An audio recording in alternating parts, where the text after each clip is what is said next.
Welcome back to another video, and today we got our Week 2 College Basketball Power 40 rankings. I'm very excited to get into this. We got a lot to talk about from Week 1 of the college basketball season, and we got to preview all these upcoming games because this is a huge week of college basketball. There's so many non-conference games here we got to discuss, and we're going to take a look at all 40 teams, break down how they've looked in their first 2 to 3 games for some teams. Most teams only played 2 games, though. So yeah, a lot to talk about. Let's just jump right in. Starting off, we're going to go from the bottom up. So starting off with our 40th ranked team, I'm going to go Utah State. I think Utah State is one of the 2 Mountain West teams that I feel good about. The Mountain West had a pretty rough opening week. You had teams like Boise State losing to a D2 school. There's a lot of other just really bad losses from this Mountain West Conference, and it's so sad because a few years back they got 6 teams into the tournament, and they're definitely not going to be able to get that this year. I think they'd be lucky if they got 3 in. I think Utah State and San Diego State, spoiler alert, but if you watched last week, they were in my top 25. I think those 2 teams I feel pretty good about making the tournament, but you never know. I mean, these non-conference, besides San Diego State, they have a pretty good non-conference slate, but Utah State's non-conference isn't that strong. They did get a big win this past week, though, against VCU. That was one of the tougher games they did schedule for themselves, and they won 80-77. VCU almost came back in that one, but Utah State did hold on. Utah State also ranked pretty highly in KenPom, all the way up at 38. They are close to having a top 25 offense, so I'd keep a lookout on Utah State. I think they're an exciting team out of the Mountain West. At 39 is where I'm going to go USC. They handled their first 2 opponents. They played Cal Poly and Manhattan. They won both games by, I want to say, like 30, 40 points. Like, they dominated these 2. Yeah, they won both by 30 and 31 points. So, like, they haven't really played anyone yet. They do play Troy coming up. Troy is actually a decent team. They also play Boise State in the Maui Invitational, but like I said, Boise State's not really anything. They're not going to really have that much of a tough game until they get to December when they do play Oregon, they do play Washington, which are kind of tough games, but they should exit November at 5-0, I would assume. USC is a team I'm pretty high on. They're right now 22nd in KenPom, top 25 in both offense and defense, so I like that here. I'm interested to see how they play in year 2 under Eric Musselman. St. Mary's is where I'm going to go here at 38. They moved down 1, but there was just a team that I had to jump over them. But they've looked good through 2 games. Similar to some of these teams, they haven't really played anyone yet. They are in the battle for Atlantis there, so we'll see how they look over in Feast Week. They play some interesting mid-major teams. Arkansas State, I think, made the tournament last year. North Texas is currently 3-0. So we'll see with St. Mary's, but they're typically a pretty good team. So, they're ranked 41st in KenPom. So I'll keep them in the top 40 as of now. Iowa's going to move down 3. This isn't really Iowa doing anything wrong necessarily. It's just teams ahead of them I felt deserved to be, or teams behind them I felt deserved to be ahead of them. They do have a non-conference game against Xavier this week, so that'll be an interesting one. That's over on Friday. I think Iowa gets it at home. I believe it's a true home game, and I don't think it's a neutral site. Yeah, home game for Iowa. Should be an interesting one. I'm interested to see how Iowa continues to play. Bennett Sturtz through 2 games is averaging 21.5 points, so I like that for them. I'm interested to see how the supporting cast plays, but right now they're ranked 39th in KenPom, close to a top 30 offense as well. Iowa doesn't really have that challenging of a non-conference. They play Xavier, like I said, later this week, and then they play Ole Miss, which is kind of a tough game. I mean, both those games are decently tough. But yeah, they also play Iowa State, so, they have some solid non-conference games here. I don't want to, slight them too much. Like I said, they're close to a top 30 offense, and they're top 40 in KenPom. So they're going to be at 37 here. 36, I'm going to go Missouri. They're going to move down 6. Missouri did not impress me through their first. They've actually played 3 games. They might be the only team here in the top 40 to have played 3 games already, but Missouri did not look good, man. They just didn't look good. They didn't look very impressive to me. They, were in a very close game with SEMO. I know SEMO, made the tournament. Was that last year? I think they made the tournament last year. They were losing by 5 at halftime. They ended up only winning by 5 points. Mark Mitchell did have 29 in the game, but I don't feel great about that for Missouri. Mark Mitchell has been really solid through 3 games, and they did blow out the other 2 teams they played. They got a Big Ten team on Wednesday, Minnesota. Minnesota is, one of the bad teams in the Big Ten, so they should be able to win that. It is also at home for Missouri, so that should be a win. But yeah, I'm a little concerned about Missouri. They are ranked 35th in KenPom. They're top 20 offense, but 84th in defense. It's kind of how they were last year, so maybe it's kind of a similar thing this season. Vandy is going to be new to the top 40. One of two teams, them and Utah State, are new to the top 40. Vandy's going to come in here slotted at 35. They went on the road to UCF. Now, granted, UCF is one of the bad teams in the Big 12, but they went in there. They got the win, 105-93, and Vanderbilt right now is ranked all the way up at 15th in KenPom. I feel like just off that alone, I had to get them in here.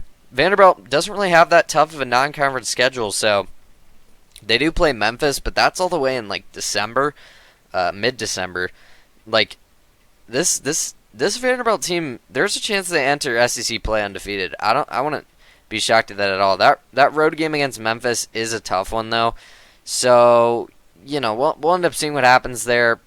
But like I said, that's so far away. I think Vanderbilt should continue to win, and like I said, top 15 in KenPom, top 5 in offense, 5th in offense. I mean, that's something to look at. Vanderbilt, we're going to continue to watch them. This was a team I did not have on my radar, but they're putting up points right now, man. Granted, they played Lipscomb and UCF, and they put up 105 in both games, so maybe that's skewing the numbers a little bit. But I think Vandy deserves, with the way the offense is playing, to be in the Power 40 right now. Ohio State, my team, is going to be moving up one to number 34. I know they didn't look great defensively against IUND, formerly known as IUPUI.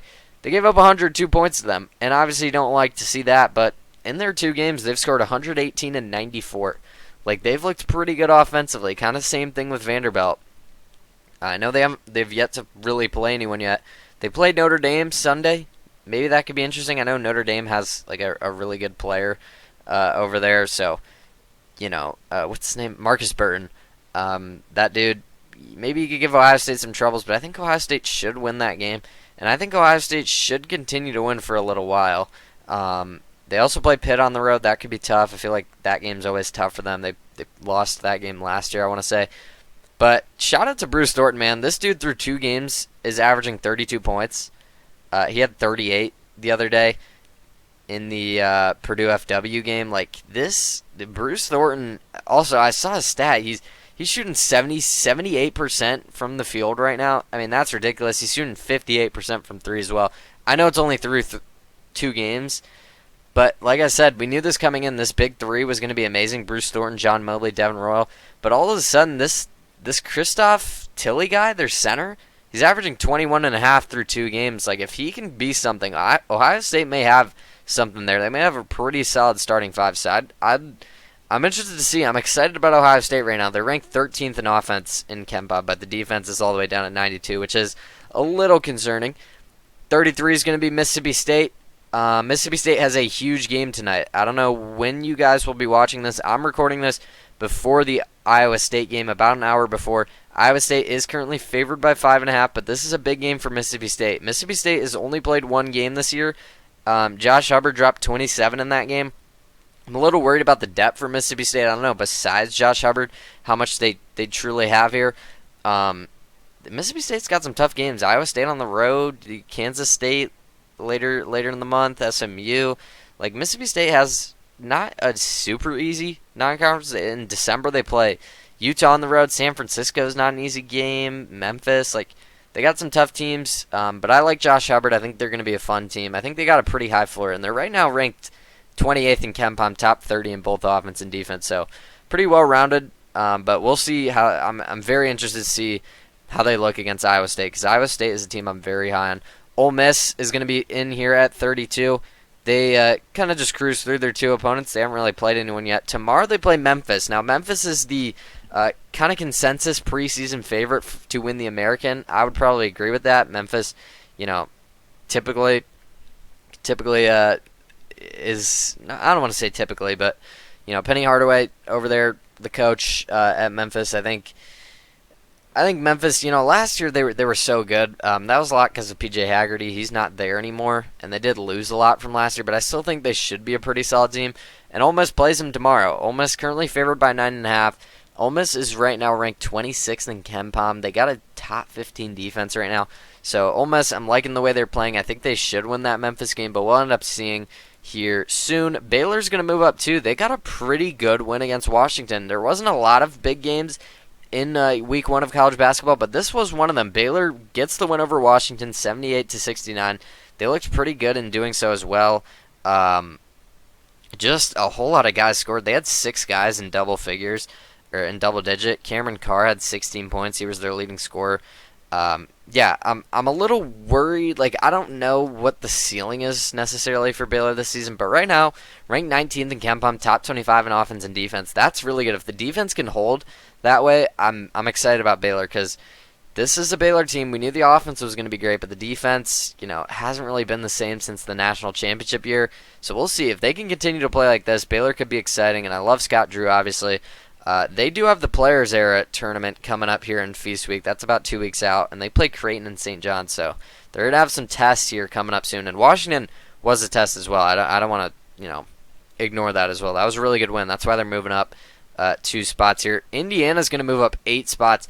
Not only did Indiana go into the United Center in Chicago, beat Marquette, they won 100-77. They looked dominant. I watched this game. They looked really, really good, man. They were shooting threes. They were doing everything. And Darren DeVries, starting off his Indiana tenure, 2-0 with a win over Marquette. I mean, this is, I think I saw a stat. This is the most points Shaka Smart's Marquette team has ever allowed. That's pretty crazy. Marquette's usually a pretty good, pretty solid team on both sides of the ball, and Indiana just went in there. 100 points blew him out. Tucker DeVries had 27 points. People forget how good this guy is because he got injured last year, but this guy is still so good. And Lamar Wilkerson, 23 points. Those two combined for 50 against Marquette. Half of the team's points, like those two were amazing. Indiana looks really good, man. I'm excited, man. I'm excited to watch Indiana, which I haven't been able to say since Trace Jackson Davis a few years back. So Indiana fans, you can get excited. I think you got a squad here. They're moving up 8 spots. I like what I'm seeing so far from Indiana, and they should continue to roll. Their next 5 games to close out November is Milwaukee, Incarnate Word, Lindenwood. Kansas State will be a tough game, but Bethune-Cookman, they could very easily win all 5 of those games, start out the season 7-0. And I think if you're an Indiana fan, after all they've been through, they take that. December, they got some tougher games. They got Kentucky, they got Louisville. But Indiana in a pretty good spot right now. That was a huge win against Marquette. Number 29 is going to be Creighton. Kind of staying put where they're at, right? They didn't really play anyone. They looked pretty solid. They only played 1 game, actually. South Dakota, they won by 16 points. But they play Gonzaga tomorrow. That's really what we're gonna see what Creighton's truly made of. Obviously, I love their coach. The track record can't deny that. Owen Freeman had 19 points in their debut game. I like that. I think he's gonna have to continue to be their kind of guy moving forward. Obviously, they lost so much from last year. But yeah, I'm very interested to see how they play against Gonzaga. Gonzaga is currently favored by 10.5. We'll get to them, but they look pretty good. Creighton is also in the Players Era. They're going to be playing Baylor and Iowa State, so a lot of tests coming up for Creighton here, but especially, Gonzaga tomorrow. That's a pretty big game. One of the bigger games this week. 28 is going to be Virginia. They moved down 1, but they didn't really do anything to deserve moving down 1, to be honest. They won their first game by 34 points. They won their second game by 19. Virginia's looked pretty good. This was a team I was very high on coming into the season, so I'm not going to switch up now. I'll keep them in the kind of same range, and they don't really play anyone for quite a while. I mean, they play Northwestern, Butler, during Feast Week. I'm not too high on either of those teams. They do play Texas and Dayton at the beginning of December, which could be interesting, but I think Virginia's in a pretty good spot to continue to win. I'm trying to find where they're all the way down at 54 in KenPom. I don't know, man. I think Virginia could be very interesting this season. In all honesty, I think Virginia should be fine. I'd like to see a little bit more out of Malik Thomas. He was the guy I thought would be all ACC player. He's only averaging 9.5 through 2 games. It is still very early, but I thought he was going to be Virginia's guy. So if he's not, Virginia's ceiling may drop a little. We'll see, though. I'll keep him at 28. They're moving down 1, though. Oregon moving down 5. I'm concerned about Oregon. I'm just going to be honest. They did not look good through 2 games. They played Hawaii and Rice. They beat Hawaii by 1 point. This was a game I didn't even watch. I went to bed. I assumed Oregon would run away with this one, blow them out. They won 60-59, and then they go out and play Rice later in the week, win 67-63. So Oregon, not great. Not a great start. They are 2-0, but those are two wins that don't look great. They're all the way down at 53 in KenPom now. The offense is rated 90th. That is pretty bad. 15th in defense, however, which is pretty, solid. But we'll end up seeing Jackson Shellstead only played in one of these games. He had 11 points. But yeah, man, I'm a little worried about Oregon. Nate Biddle did look pretty good in the first two games, but I don't know. I'm like I said, I'm a little concerned here. We'll see. We'll see how Oregon. They're in the Players era. They won it last year. Oregon's always just a team that'll rise to the occasion, so they'll probably end up winning Players era again. That's just how Oregon does it. I can't explain it. But there you go. They're going to be at 27, moving down 5. Auburn's also going to be moving down 5. Now, Auburn I don't feel as worried about. I'm not sure. I'm not sure who I feel more worried about right now. Auburn had an overtime game with Bethune-Cookman. It was the first game of the year, and they did win. Then they end up blowing out Merrimack. They play Houston on Sunday. If they play like they did against Bethune-Cookman, they're going to get absolutely demolished. I'm not sure if they will. Auburn, another one of these teams in the Players era. They actually play Oregon in the Players era. They also play Michigan. So they got some tough games coming up. Houston later this week, Oregon and Michigan in about 2 weeks' time. So Auburn's got a lot of tests. They're going to have to figure it out pretty quickly. Todd Pettifer only averaging 12 points through 2 games. Keyshawn Hall, though, averaging 26.5 through 2 games. I did not know that, so that's interesting. We'll let you know how he does next week here in these, especially against Houston. I'm interested to see how Auburn plays in that one. But yeah, between these two, I'm not sure who I'd be, because I did have Auburn ranked ahead of Oregon preseason, but I feel like, I don't know, part of that was because Oregon was dealing with the injuries, but then again, I don't know. Well, time will tell. Auburn plays Houston this week, so it's all going to get sorted out. And both these teams, they're going to play each other in about 2 weeks. So 25, I'm going to go NC State. We're into the top 25 here. I'm going to go NC State. I'm going to put Will Wade's team here in the top 25. They were 26th last week. They ran through their 2 opponents. UAB, they won by 24. UAB's not a terrible team, so that's actually a pretty good-looking win. And yeah, NC State is going to continue to win. They play in the Maui Invitational. I think they probably, I'm not sure who was in the Maui. I think USC I said was in the Maui. NC State should probably win the Maui Invitational, and if they do, they could definitely be ranked. I'm surprised they're not ranked in the AP poll at this point. Number 24 is going to be Wisconsin. Wisconsin continues to look good. They always do this. They always find ways to win. They won their 2 games to start out the season blowouts. They didn't play anyone, and they don't really play anyone. They do play BYU, though, in about a week and a half, and then also Providence. So they got some games coming up, but as of right now, they're not really playing anyone. They do have a tougher December schedule, though.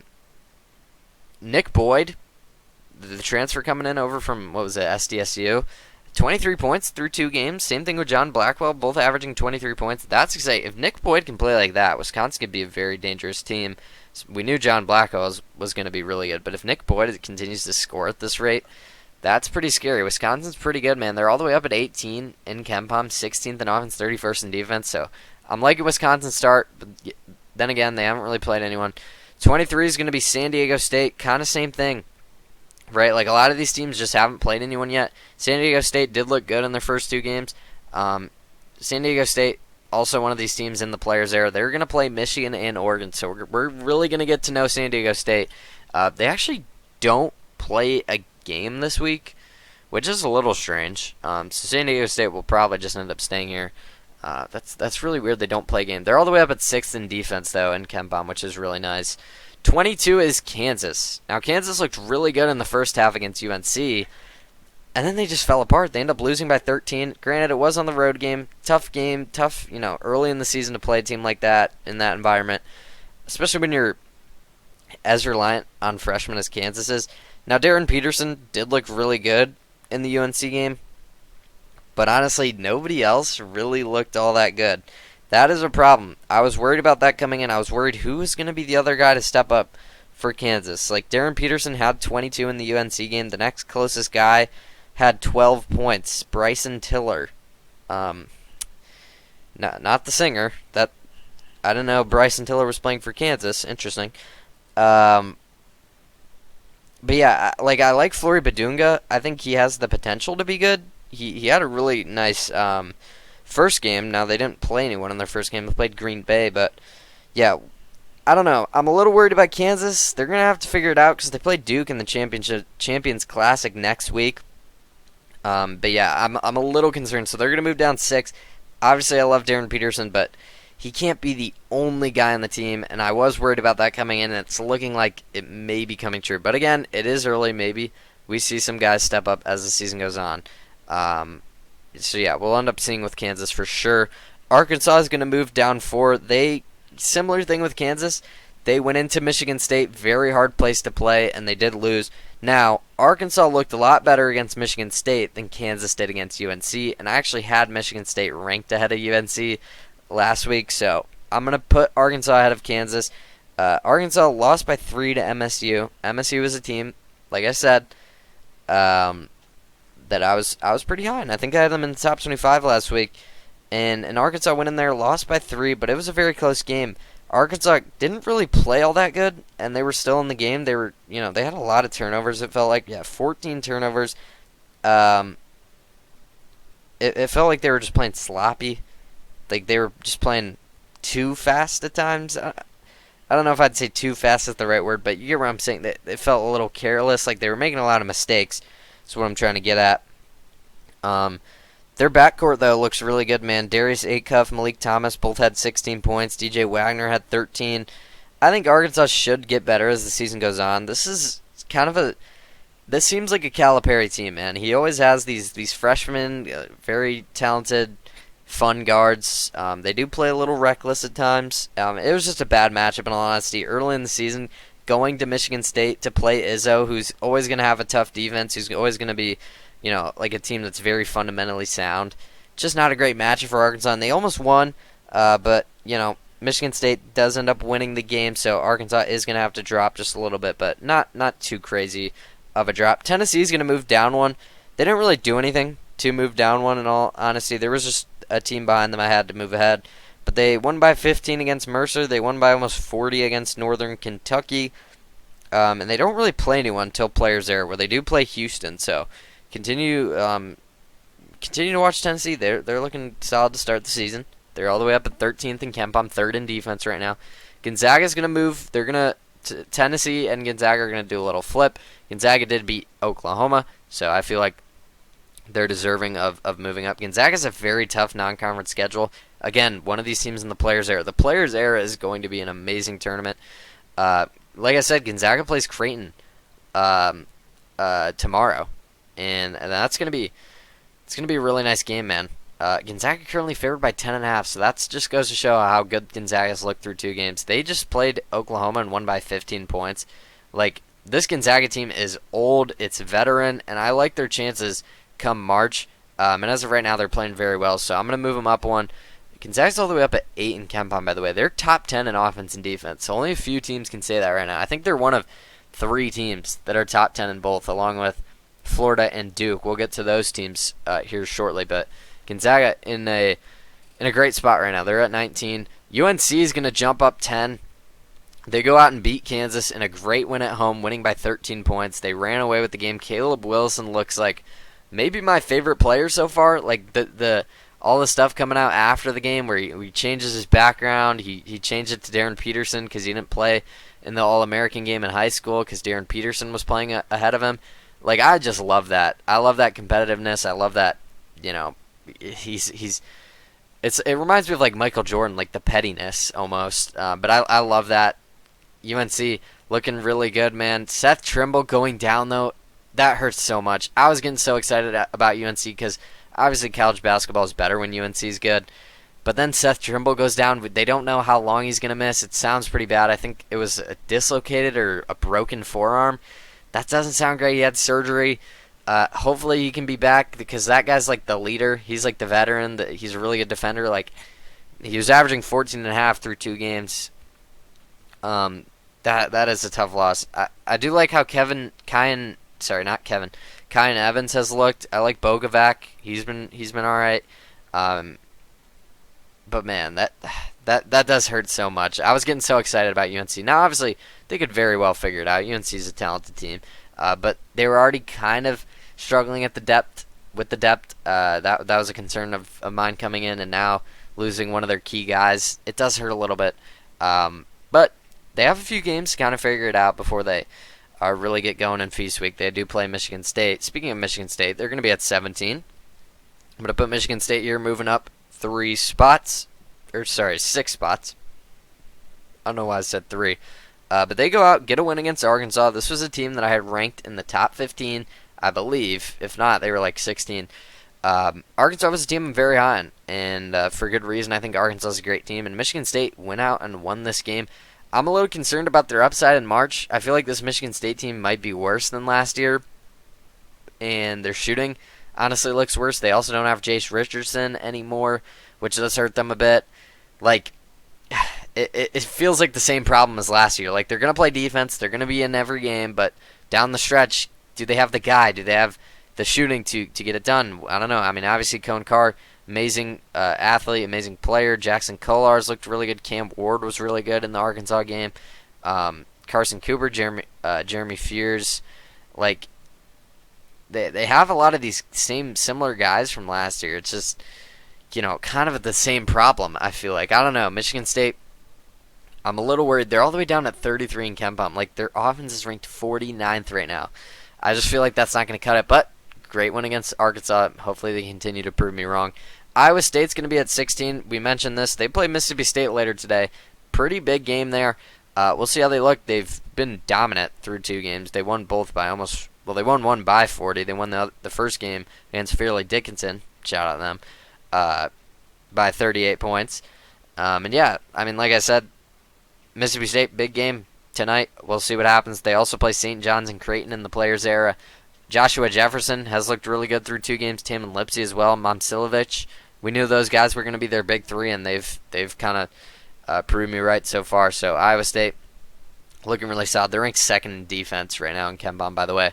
UCLA is going to move down 4. Maybe you could say this is a bit of an overreaction, but I think I was a little bit too high on them coming in. Like, I love Donovan Dent, but they are going to have to move down. Like, Donovan Dent is a really good player, but besides him, I'm a little worried about this team.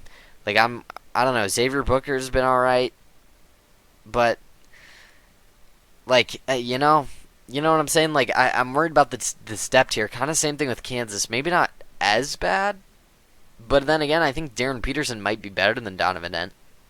I mean, we'll have to see. Darren Peterson is a freshman, but if everyone's saying how good if he's close to how good everyone's saying he is, like, people are saying he's going to be the number 1 pick in the NBA draft, and I think I would agree. Like I said this coming in, I think he would be my number 1 pick. UCLA, huge game though against Arizona on Friday. They could really just shut me up if they win that game. We'll talk about Arizona here shortly, but Arizona looks really good. But UCLA ranked 30th in KenPom right now, so I'm going to fault them a little bit. They did have kind of a, not a great 2-game start here. Winning by 6 against Eastern Washington, winning by 11 against Pepperdine. Not too great here through 2 games. So we'll see. Louisville, I mean, take this all with a grain of salt. Like, we're only 1 week in. Most of these teams have played like 2 games. Louisville, though, put up 100+ in both their games. Now, I know they haven't played anyone. That's going to change, though. Tomorrow they play Kentucky, and they're actually favored against Kentucky, which is insane. That just goes to show how good Louisville has been. I'm not sure if it's like a neutral site. I think it's at Louisville. So true home game for Louisville. It's gonna be fun, man. I can't wait to watch this game. I'm interested to see how Michael Brown plays. He was obviously one of the highest touted freshmen coming in. Isaac McNeely's looked really good. They have currently 6 players averaging above 10 points. Now, like I said, they've scored 100+ in their first 2 games. Louisville ranked 3rd in offense right now in KenPom. Makes sense. I mean, like I said, when you score that many points, when you score 210 points through 2 games, you're going to be pretty highly ranked in offense. So Louisville coming in at 14. Illinois coming in at 13. Illinois all the way up at 3rd in KenPom right now, 2nd in offense. They're only one of 2 teams ahead of Louisville in offense. Purdue is the number 1 as of right now. And Illinois all the way up at 12th in defense. Illinois looked really good through 2 games. You want to talk about how good Louisville's offense is, scoring 210+. through 2 games. Tried 226 through 2 games. Illinois scored 113 points in both of their games so far. I'd expect that to change. Tomorrow they play Texas Tech. Like I said, huge week of college basketball. There's so many good games, especially tomorrow, man. The Tuesday slate is going to be ridiculous. Illinois has a very tough non-conference as well. They play Alabama. Not this week, but next week they play UConn the week after that. Like, Illinois got some tough games, and I think they're probably going to be ready for it. Ivisic only played 1 game, 21 points. Colin Boswell looked really good so far through 2 games. Really, the whole team. I mean, they got all the Eastern European guys, it feels like. And I forgot if I mentioned this, but Illinois is currently a top 3 team overall in KenPom, so got to give them their props. They're coming in at 13. St. John's at 12. They're going to move down 6 spots after losing to Alabama. Kind of a tough game.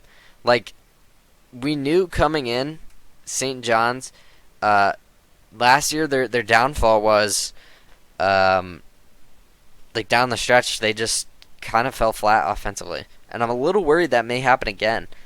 They did score 96 points, however, so, maybe I can't even say that, but St. John's, man, this was a team so reliant on their defense last year, and giving up that many points to Alabama. Now, granted, Alabama is always going to be one of the best offenses in the country just because of Nate Oates and just because how good that guard play is, it feels like every year.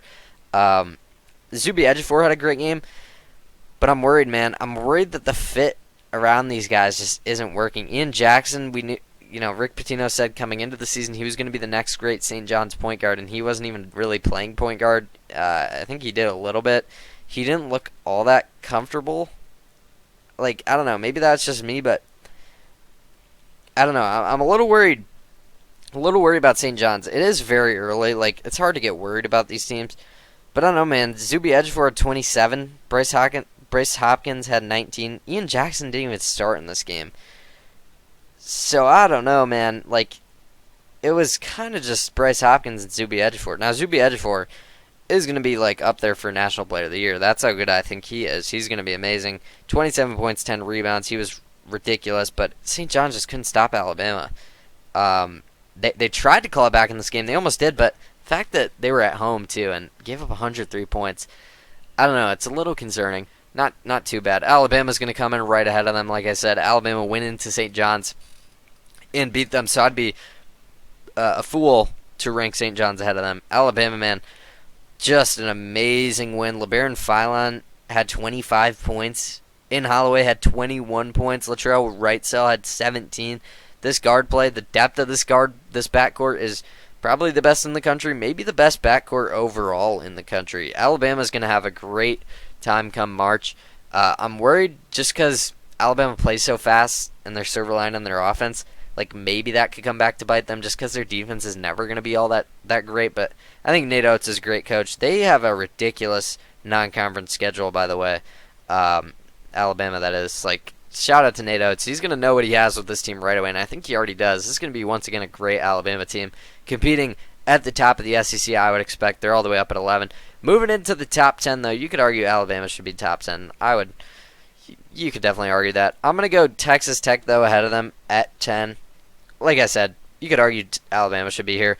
But Texas Tech has looked really good through 2 games. They haven't played anyone, so Alabama got to win on the road against St. John's, who I think I had ranked 5th or 6th. So that's a top 5-6 win for Alabama on the road. Like I said, if you want to say Alabama should be here, go for it. But I'm going to keep Texas Tech as of right now. This is a team I was very high on coming in. Obviously, I love JT Toppin, and he's been amazing through 2 games. Well, he's only played one game, but he had 31 points in that game. Christian Anderson, 26 points, averaging through 2 games. If he can continue to play at this level, Texas Tech is going to be a problem. This was a guy a lot of people thought would step up, and it looks like he is. Now, Texas Tech is going to play Illinois tomorrow. I think I mentioned that already. At Illinois, it's a tough game. Illinois is going to be favored by 3.5. This should be a very fun, high-scoring game. I can't wait to watch this. Texas Tech ranked 14th in KenPom right now, 12th in offense, 28th in defense. So, yeah, Texas Tech playing great. We'll see how they look against Illinois. If they win that game, they're going to be much higher. If they lose, then Alabama will be in the top 10. I'm sure many of you are going to be mad at that.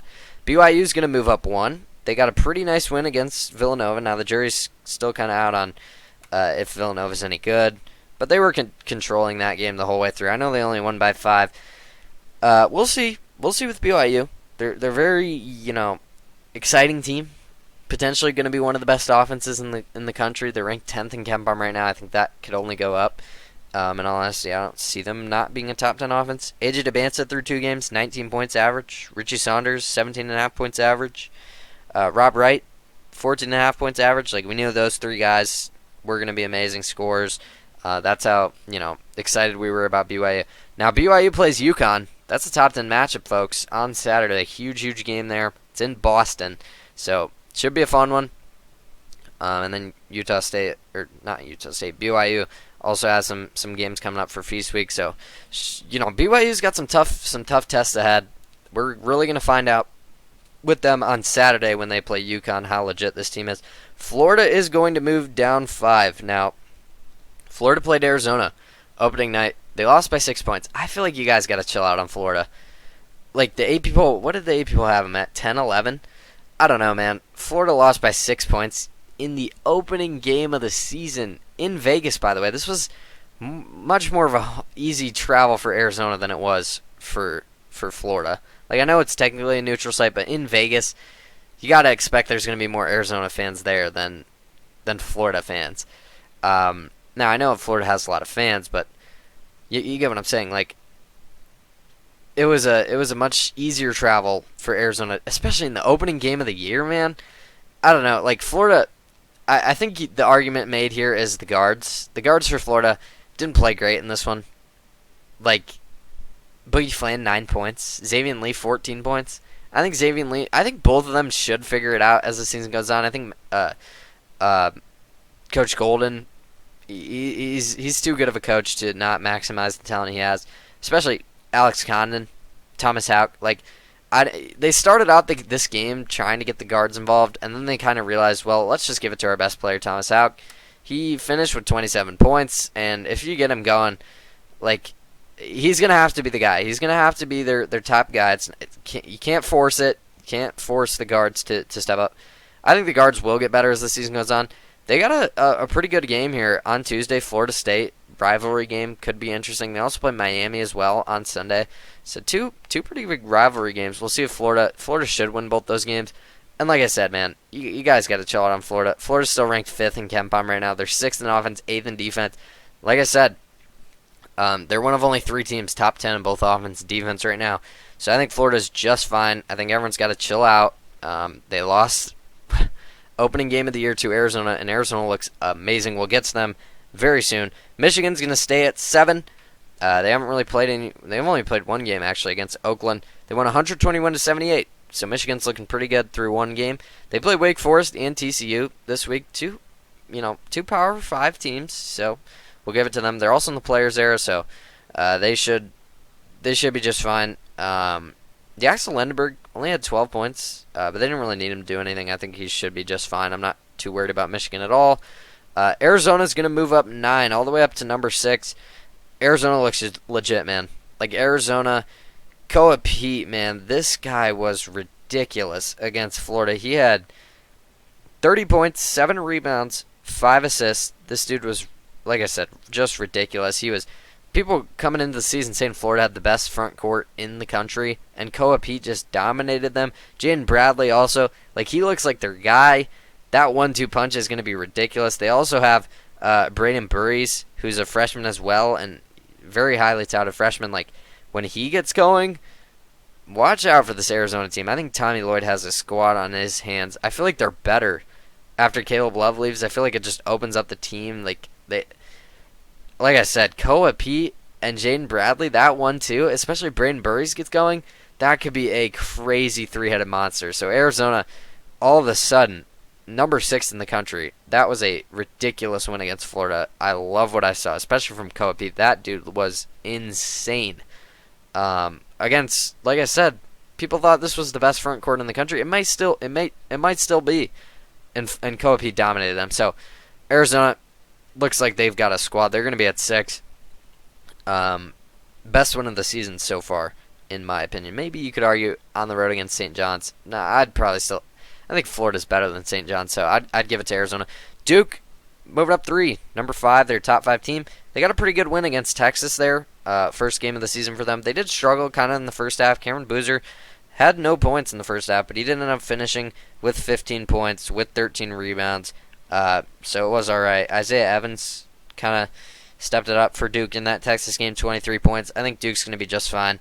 They play Kansas in the Champions Classic next week, so that'll be interesting to watch. But Duke right now ranks 7th in offense, 7th in defense. Top 10 in both. I think that's a pretty good recipe for success. Duke's going to be at 5. 4 is going to be UConn. They've played, I believe, 2 games, and they've dominated so far.